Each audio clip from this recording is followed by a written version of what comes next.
주님께서 여러분과 함께 또한 사제의 영과 함께 마르코가 전한 거룩한 복음입니다. 주님 영광 받으소서. 그때에 요한이 예수님께 말하였다. 스승님, 어떤 사람이 스승님의 이름으로 마귀를 쫓아내는 것을 저희가 보았습니다. 그런데 그가 저희를 따르는 사람이 아니므로 저희는 그가 그런 일을 못하게 막아보려고 하였습니다. 그러자 예수님께서 이르셨다. 막지 마라. 내 이름으로 기적을 일으키고 나서 바로 나를 나쁘게 말할 수 있는 사람은 없다. 우리를 반대하지 않는 이는 우리를 지지하는 사람이다. 내가 진실로 너희에게 말한다. 너희가 그리스도의 사람이기 때문에 너희에게 마실 물 한 잔이라도 주는 이는 자기가 받을 상을 결코 잃지 않을 것이다. 나를 믿는 이 작은 이들 가운데 하나라도 죄짓게 하는 자는 연자매를 목에 걸고 바다에 던져지는 편이 오히려 낫다. 내 손이 너를 죄짓게 하거든 그것을 잘라버려라. 두 손을 가지고 지옥에 그 꺼지지 않는 불에 들어가는 것보다 불구자로 생명에 들어가는 편이 낫다. 내 발이 너를 죄짓게 하거든 그것을 잘라버려라. 두 발을 가지고 지옥에 던져지는 것보다 절름발이로 생명에 들어가는 편이 낫다. 또 내 눈이 너를 죄짓게 하거든 그것을 빼 던져버려라. 두 눈을 가지고 지옥에 던져지는 것보다 외눈박이로 하느님 나라에 들어가는 편이 낫다. 지옥에서는 그들을 파먹는 구더기도 죽지 않고 불도 꺼지지 않는다. 주님의 말씀입니다. 그리스도님 참여합니다. 평화를 빕니다. 평화를 빕니다. 한국 사람들이 보는 유튜브 방송에서 특히 더 그렇겠지만 한국 아이들 말로는 국뽕, 우리나라 한국에 대해서 되게 축켜 세우는 유튜브 방송들이 많이 나옵니다. 근데 이제는 한국 사람이 운영하는 게 아니라 서양 사람이 운영하는 국뽕 방송도 있습니다. 하버드대 한국 문화 관련 교수님인가 그런 분, 나이 많으신 분이신데 한 한국을 아신 지 한 4, 50년 됐다라고 얘기하시고 언어도 유창하게 하시고 또 한국어를 다른 사람한테 가르치는 것도 잘하시고 또 문화적 배경을 많이 이제 이해도가 높으신 분인데 그분이 이제 서양 사람들이 제일 혼란스러워하는 게 일본하고 한국하고 뭐가 달라요 이렇게 얘기할 때 분명하게 뭐라고 얘기하냐면 한국은 선비 문화고 일본은 사무라이 문화다 이렇게 얘기한다는 겁니다. 그래서 한국 같은 경우는 학문에 대해서나 지식에 대해서 기본적인 어떤 평균 수준이 상당히 높았다. 예로부터 지금까지 이런 얘기를 한다는 거죠. 하버드 대학생들이 한국에 갔습니다. 대치동 뭐 요즘에 한국 전반이 다 교육열이 높지만 그 중에서도 제일 먼저 시작했다고 할까 가장 열정이 높은 데가 강남 대치동 쪽이 제일 높거든요. 거기 가면 뭐 학원이 많고 뭐 과외 선생님이 많은 것뿐만 아니라 카페가 그렇게 많습니다. 왜 카페가 많으냐? 아이들 학원에 자동차로 데려다주고 기다리면서 엄마들이 카페에서 이렇게 차 마실 수 있는 공간이 필요하기 때문에 거기에서 아이들 어떻게 좋은 대학 보냈는지 서로 이렇게 정보를 교환하기 위해서 그래서 거기 카페가 제일 많답니다. 좋은 카페는 거기 제일 먼저 생긴답니다.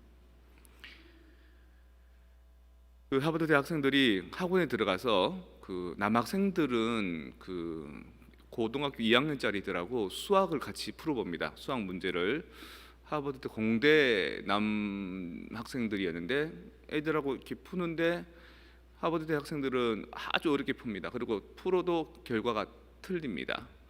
근데 한국 고2짜리는 쑥쑥쑥쑥 결과를 그냥 툭 냅니다. 깜짝 놀라는 거죠. 야, 너 대단하다. 그리고 또 여학생들은 국민학생들, 초등학생들이 이제 통학버스를 타고 학원에서 태워주거든요. 학교에서 학원으로 학원 수업 마치면 집으로 거기 같이 타고 이렇게 대화를 나눕니다. 영어로. 근데 초등학생 아이들이 영어를 곧잘합니다. 소통이 될 정도로. 그러니까 너무 귀엽고 너무 신기하잖아요. 그래서 하버드대 여학생이 야, 너네는 어떻게 그렇게 똑똑하니?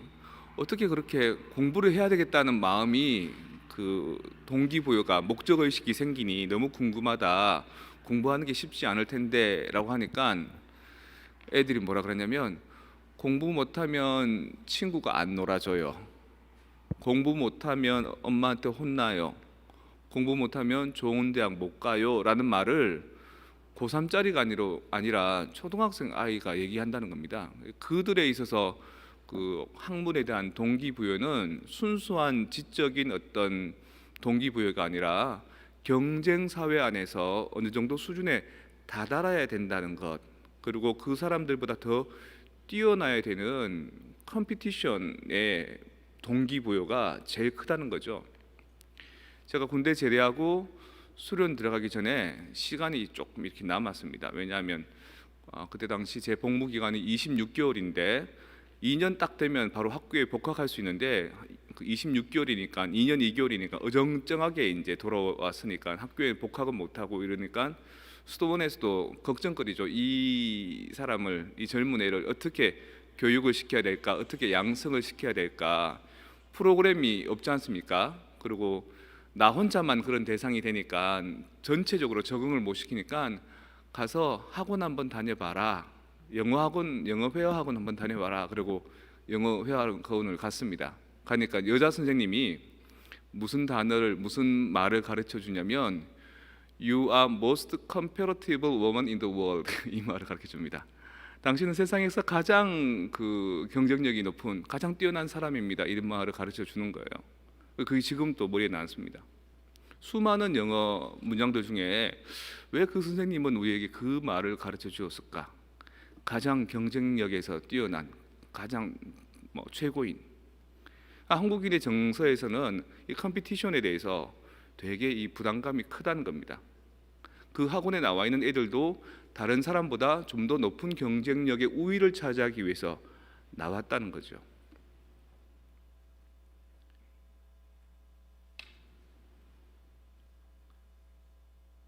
스승님, 어떤 사람은 스승님의 이름으로 마귀를 쫓아내는 것을 저희가 보았습니다.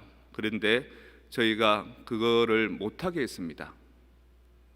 막는 겁니다. 제자들이 예수님의 이름으로 다른 사람이 마귀를 쫓는 것을 못하게 하는 겁니다. 한 사람이라도 더 악한 마귀를 쫓아내면 좋을 텐데 그걸 못하게 하는 겁니다. 왜? 자기들만의 전매 특권이라고 생각하는 거죠. 또 일독서에 보면 모세한테 어떤 아이가 막 쫓아옵니다. 모세님, 선지자님, 지금 원래 70명의 사람이 뽑혀가지고 예언을 하게 돼 있는데 이 거룩한 성막에 오지 않는 사람들도 지금 예언하고 있습니다. 저 사람들을 막아야 됩니다. 이렇게 얘기합니다. 하느님의 말씀을 전파하는 것은 한 사람이라도 더 있으면 좋을 텐데 그걸 막아야 됩니다. 그럽니다. 왜? 모세의 권위가 떨어질까 봐. 모든 사람이 모세처럼 예언하면은 모세가 그 사람들을 컨트롤하지 못하게 할까 봐. 모세는 그렇게 얘기합니다. 아니, 나는 모든 사람이 나처럼 예언했으면 좋겠어.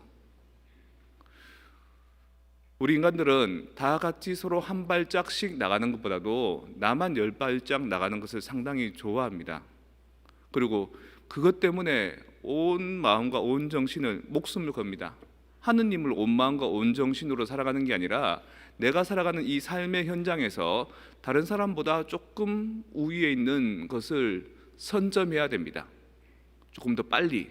그래야지만 내 가치가 드러나 보일 수 있고 내 장점이 다른 사람들에게 채용될 수 있고 드러날 수 있기 때문에. 꽃들에게 희망을 이라는 동화책이 있는데 어른이 보면 참 좋기도 한 그런 책입니다. 거기 보면 애벌레들이 꾸물꾸물 기어서 올라가는데 목적이 뭐냐면 애벌레 탑이 이렇게 있습니다. 애벌레 탑이 있는데 거기에 기어 올라가서 제일 높은 데 올라가는 것이 목적입니다. 전부 다 희망은 저기 가면 뭔가 있을 거야 이런 생각으로. 그래서 두 마리의 애벌레가 올라가다가 한 마리는 너무 짓밟혀서 그게 힘들어서 자기가 짓밟히는 것도 힘들지만 다른 사람을 짓밟아서 떨어져 내려서 죽는 애벌레들이 너무 불쌍해서 다시 내려옵니다. 근데 한 마리 애벌레는 어금니를 깨물고 끝까지 올라가니까 끄트머리 갈 때쯤에 무슨 소리가 들리냐면 저 위에서 야, 여기 아무것도 없어. 그런 소리가 들리는 겁니다. 또 딴 애벌레가 쉬 조용해. 밑에서 알면 다 무너져. 그럼 우리 죽어. 조용해. 있는 척해. 혹시나 싶어서 올라갔더니 제일 탑에 올라갔더니 정말 그 위에는 아무것도 없는 겁니다. 그리고 더 놀라운 거는 그 애벌레 탑이 거기만 있는 게 아니라 여기저기 수십 개, 수백 개가 있는 거죠. 저마다 애벌레라는 존재가 자기도 뭔지 모르는 그 이상을 향해서 끝까지 올라가는 데만 목숨을 걸었던 겁니다. 그래서 내려옵니다. 내려와서 너무 상심해서 고민에 빠져서 나무 위에 올라가서 누에고치를 틀고 잡니다. 그 고치에서 깨어나서 이제 날개를 펴고 날아다닙니다. 그게 책의 끝입니다. 그래서 원래 그 애벌레의 가치는 다른 애벌레를 짓밟고 올라가는 게 목표가 아니라 자기 속에 잠재되어 있는 그 가능성을 깨달아서 날개를 활짝 펴서 날아다니는 게 원래 목표인데, 나비가 돼서 펄펄 날면 그보다 훨씬 더 탑보다 훨씬 더 높은 데를 날아갈 수 있는데 우리는 이 경쟁 사회에서 그렇게 살고 있는 겁니다. 그리고 우리뿐만 아니라 우리 자식들도 그렇게 해야 된다고 가르치는 겁니다. 그래서 그렇게 투자를 많이 하고 교육에 그렇게 아이들이 경쟁에서 밀리지 않게 하고 싶은 겁니다. 나 또한 다른 사람하고의 경쟁 구도 안에서 처지지 않으려고 애쓰는 거고요. 그런데 예수님께서는, 모세는 아니, 나만 특별한 게 아니라 모든 사람이 다 그런 능력치를 가졌으면 좋겠어 라고 얘기하는데 얼마나 마음 편합니까? 네가 공부하면 나도 잠 안 자고 공부해야 되고, 네가 뭔가 능력이 있으면 나도 그걸 또 해야 되고, 이런 경쟁 사회가 아니라 네가 잘하면 잘한다, 멋지다 얘, 그리고 난 또 나만의 가치로 그렇게 해서 나의 날개를 펴서 나비처럼 훨훨 날아가는 것. 중학교 2학년 때 국어 선생님이 참 무서우셨거든요. 그리고 참 똑똑하셨습니다. 우리 학교의 국어 시험은 대구 시내에서 최고 성적 그 선생님이 계셨기 때문에. 그리고 방학 때 되면 숙제를 많이 내주십니다. 이 책도 읽어오라, 저 책도 읽어오라, 막 그러고 막 여자 선생님인데 되게 똑똑하셨거든요. 근데 그분이 개학을 해서, 여러분들 방학 숙제 한 번이라도 다 해본 적 있습니까? 인생에서? 방학 숙제 다 한 사람 그거는 바보 아니면 그거는 천재거나, 그죠? 예. 나는 방학 숙제 한 번도 다 완성해 본 적 없습니다.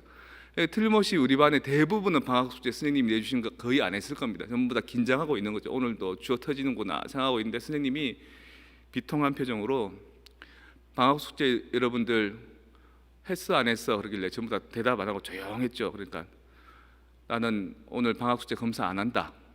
그리고 안 한 사람도 너무 걱정하지 마라. 내가 신문에 보니까, 며칠 전 신문에 보니까 일본의 어떤 학생이 방학 숙제를 안 해서 학교 가기 전에 그게 너무 걱정이 돼서 자살해서 죽었다 그러더라.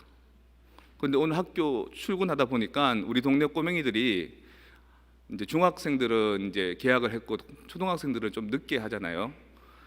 탐구생활 방학 책이거든요. 그거 방학 숙제 책이거든요. 그거를 딱지를 접어가지고 치고 있더라는 거예요. 그래서 선생님이 야 임마 그거 방학 숙제 아니야? 그러니까 맞아요.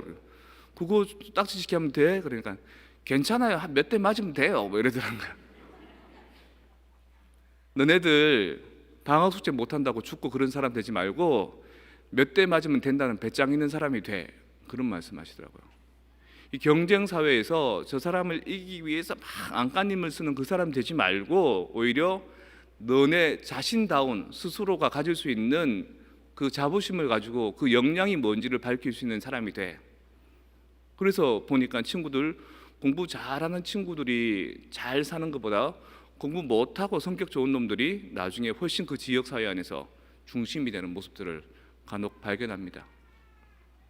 공부만 잘해서 좋은 삶을 살 수 없는 거죠. 마찬가지로 우리가 갖고 있는 것들, 경쟁 체제 안에서 어떻게 해야 내가 좀 더 올라설 수 있을까? 어떻게 해야 내가 더 나을 수 있을까라는 신두롬에 우리는 많이 빠져 있었고, 그것에 대해서 그러지 마라. 나만이 아니라 모든 사람들이 다 출중한 사람이 되었으면 좋겠다.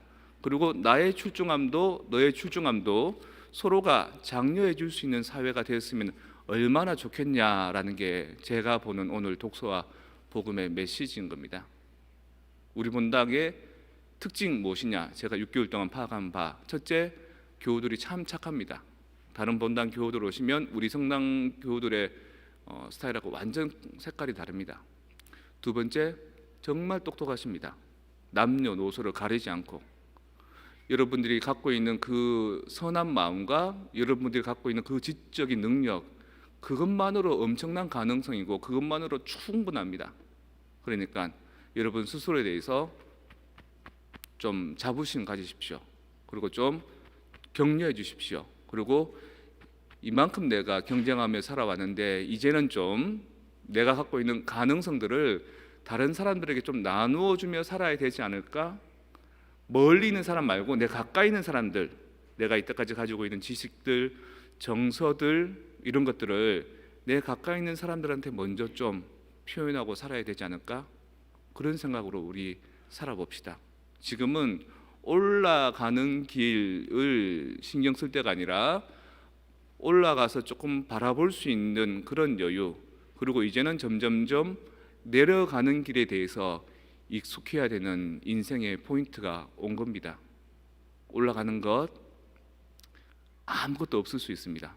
오히려 다시 내려와서 내 내면의 고치를 틀고 내 안에 내면의 날개를 펴서 하느님께로 곧장 날아갈 수 있는 나비의 날개, 세라핌 천사의 6날개를 활짝 펴시는 성 프란치스코 한인성당 교우들 되시기 바랍니다.